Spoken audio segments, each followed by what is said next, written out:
Diyarbakır'ın milletimiz açısından, Anadolu tarihi açısından çok büyük önemi var. İşte biz de böyle güzel bir ilde, Diyarbakır'da dedik ki sivil toplum örgütlerimiz, kanaat önderlerimiz, akil insanlarımızla bir araya gelelim.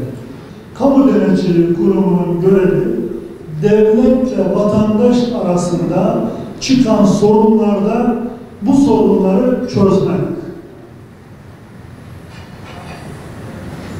Biz halkın avukatlığını yapıyoruz. Kamu Denetçiliği Kurumu olarak vatandaşın avukatlığını yapıyoruz.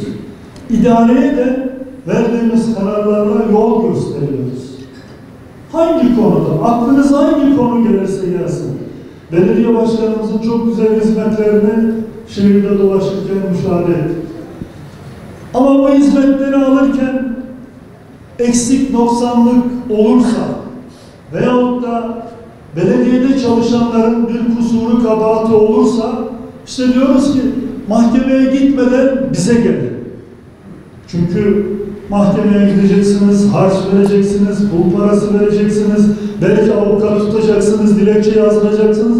Hiç bunlara gerek yok. Biraz önce gördüğümüz gibi cep telefonundan bile yazıp bize gönderebilirsiniz. Bir defa çok kolay müracaat ediyorsunuz. Derdinizi, meramınızı 2 satır yazın, ister mektupla, ister faksla, isterseniz elektronik ortamda. Yazın, gönderin bize. Biz onu alıyoruz.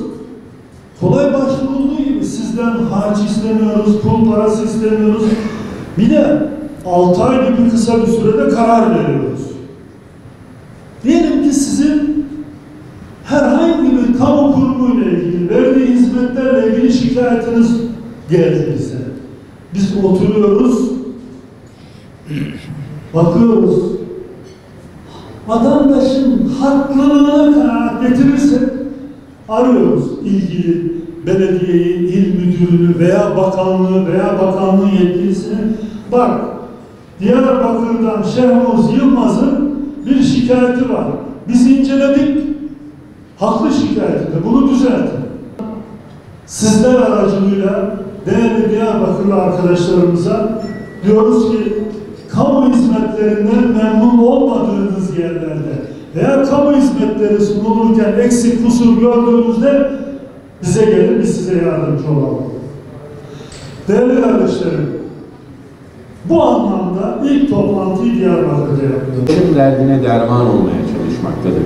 Kamu yönetiminde iyi yönetim ilkelerini yerleştirmeyi, idarecilere uygulamalarında adalet ve hakkaniyet yolunu göstermeyi amaçlar da idare arasında barış.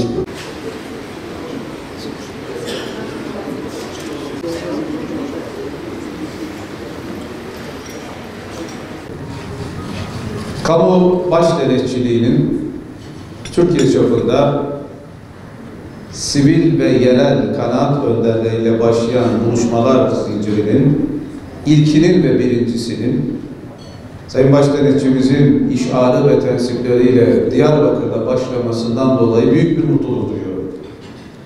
Kendisine Diyarbakır'ımıza dönük bu özel ilgisi ve bir dizi toplantının birincisinin bizde başlaması dolayısıyla ayrıca teşekkür ediyorum.